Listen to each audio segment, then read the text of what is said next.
Oh, hi. You scared me. I didn't see you there. I'm Christina, and I'm doing great today. How are you doing? If you're doing good, I want you to give me a thumbs up.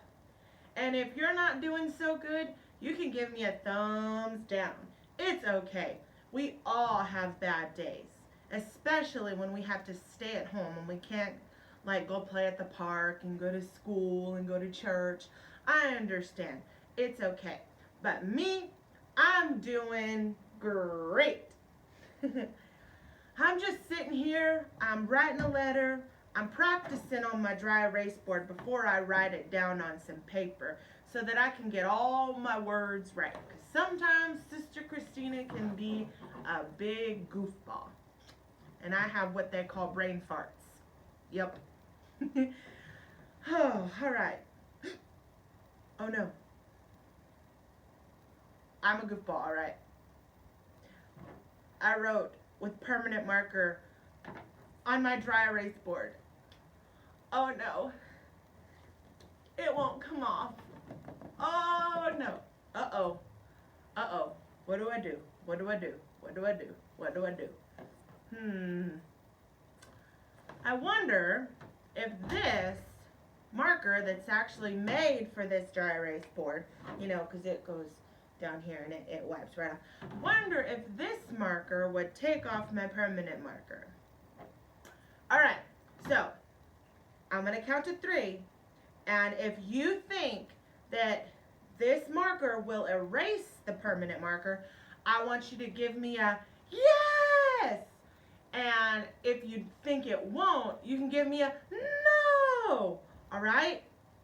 1, 2, 3. Well, quite a few of you think that it won't. Let's see. I'm gonna color on the permanent marker and hope that it erases right now. La la la la la la la la la la la la la. Okay, I've covered up my permanent marker. Now, going to wipe it up.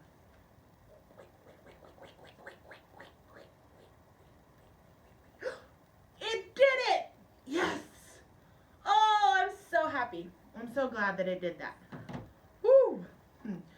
So we learned that permanent markers do not go good on dry erase boards. Never grab one.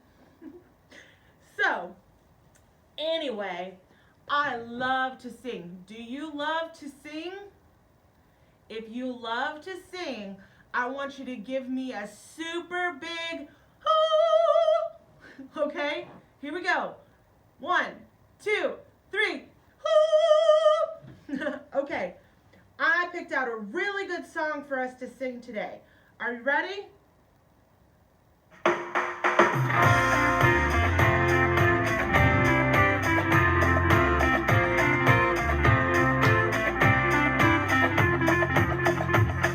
The fruit of the spirit's not a coconut. Fruit of the spirit's not a coconut.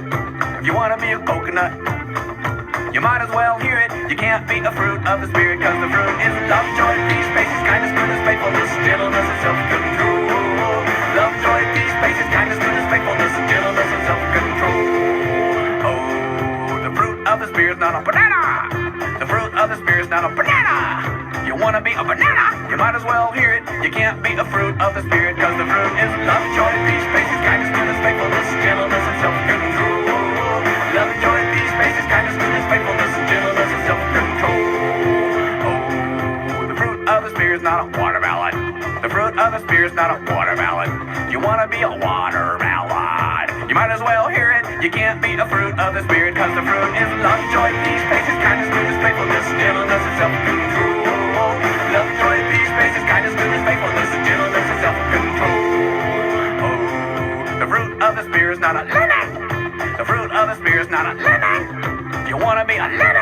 might as well hear it. You can't beat a fruit of the Spirit, because the fruit is love, joy, peace, patience, kindness, goodness, faithfulness, gentleness, and self-control.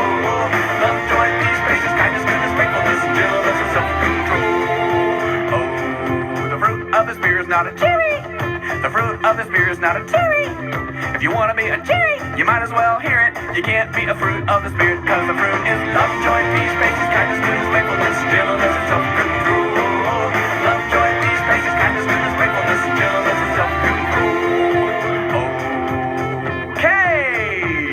Everybody knows that grapes come in bunches, so everybody get in big bunches.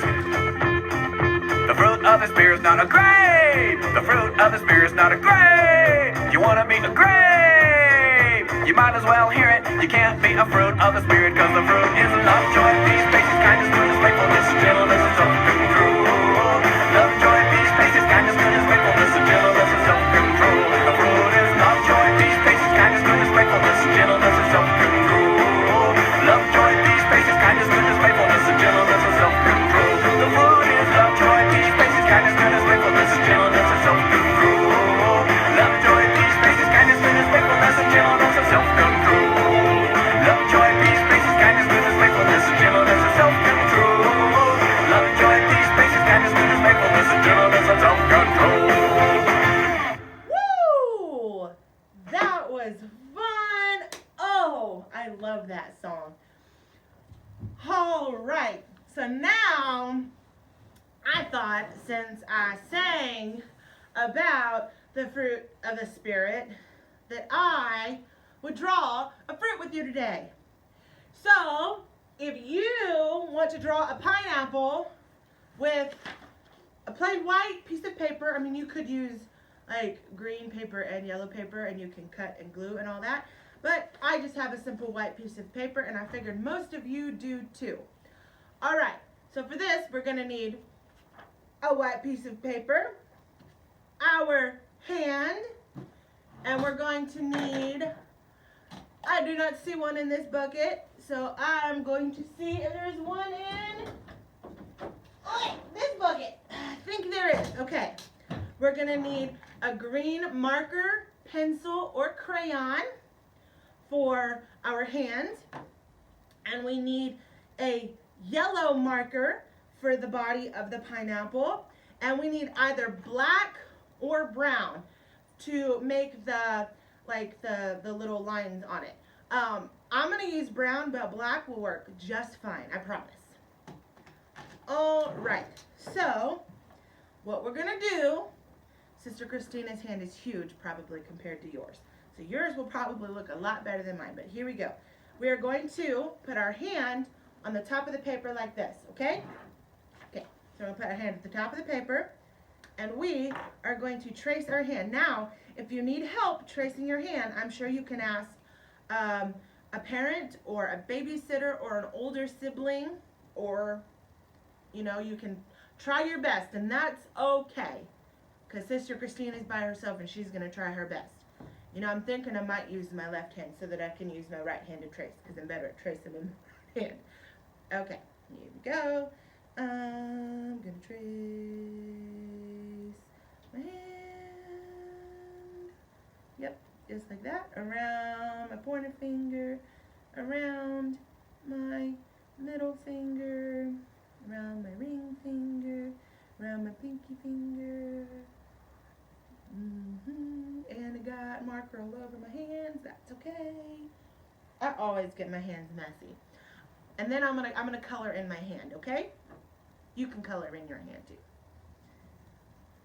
But anyway, I was painting with Brother Gary, my husband, the other day, and I got paint everywhere. I am a messy crafter. And that's okay.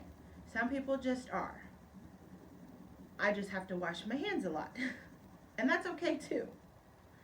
But sometimes I've got paint on my nose, or on my skirt, or on my shirt. There was paint all over my dining room table. It was quite funny trying to wash it off. I got it all off, so that's a good thing. But yep. Just gonna draw my hand. And see, your hands probably won't take this long to color in. I mean, you don't even have to color it in if you don't want to. You can leave it blank on the inside, but I wanted to because this is going to be the leaf of our pineapple. So I wanted it to look really full. So, to each his own, that's what art is. Art is your interpretation of what you see. And it's really cool to see all the different things. So, once you get done drawing your pineapple, and after we get done having some fun today, I want you or your mom, dad, grandma, or babysitter, or if you're with your older siblings, to take a picture of it, and I want you to post it down below so that I can see how pretty and how cool they look. Okay? So I'm just finishing up here, like this. All right, see, all in. Okay, now what we're gonna do is we are gonna draw the body of the pineapple. So, do you know what a pineapple looks like? If you don't, you could probably look one up too. That's the beauty of being at home and having the internet. You can look up any kind of fruit on the internet. So what we're gonna do is we're gonna make like a big oval down the bottom. We're gonna start here and make a big oval around and come back up to the other side. Okay? So, gonna come down like this. Come down like this. Try not to color on the table, Sister Christina. Okay. So now, don't color it in yet. Don't color it in yet. Now you want to take your brown or black, either one, and you want to draw diagonal lines. You know what a diagonal line is? It's a sideways line. So I'm going to show you real quick on my dry erase board with the right marker, not the wrong marker, the right one. All right, so this is a straight line, right? Straight. A diagonal line goes like this, to the side. So we're going to draw a diagonal line, okay? Well, more than one. We're going to go all the way down one side and turn it around and do the other side, okay? So I'm going to start right here. So I'm going to go diagonal, diagonal, diagonal, diagonal, diagonal. Pretty cool, huh? I'm going to put a little bitty line right here too. Like that, okay? Now we're going to turn it and do it the other way. We're going to start from the bottom of the pineapple now, okay? And we're gonna go diagonal, diagonal, diagonal, diagonal. You're gonna get real tired of me hearing. You're gonna get real tired of hearing me say the word diagonal, right? I know I am. And one more. Ta-da!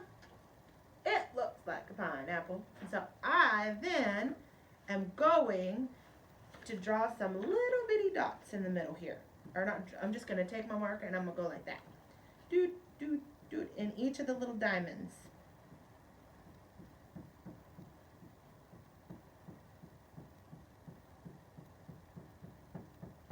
Just like that. Then I'm going to take my yellow marker and I'm going to kind of not like draw in each circle, but kind of like little kind of around it like that. Okay? Make it almost look fuzzy. This would be great, I mean, if you're like super artistic and you even want to take a little bit of green in there, put like a little green, because sometimes pineapples have a little green in them. That's okay too. You use your artistic abilities any way that you choose. So I'm going to color in like this, like that.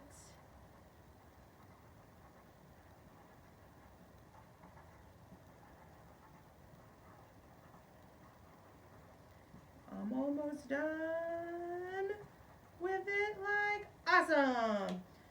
Boom, baby. It's a pineapple with a really big green hand on top of it. That's okay.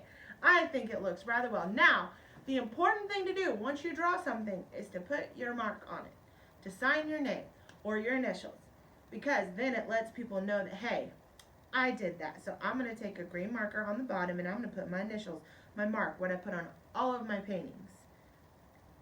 A C with a P, like that. CP. And then I'm going to draw a little bow beside it. Because if you know me, you know that I love my bows. Okay, it looks more like a butterfly, but that's okay. So, anyway, whew, that was pretty intense, right? I know that it was. So, now, what I'm going to do is I'm going to tell you a little story. Is that okay? All right, so, here we go. Bethany, there's a letter for you, Greg yelled as he entered the house, letting the screen door slam behind him. Bethany jumped up and down, clapping her hands joyfully. Oh! She had been waiting a long time for the letter from her grandmother to arrive. She carefully opened the envelope and peeked inside before removing the letter. Granny often enclosed small gifts, and Bethany wanted to be sure that she didn't lose anything.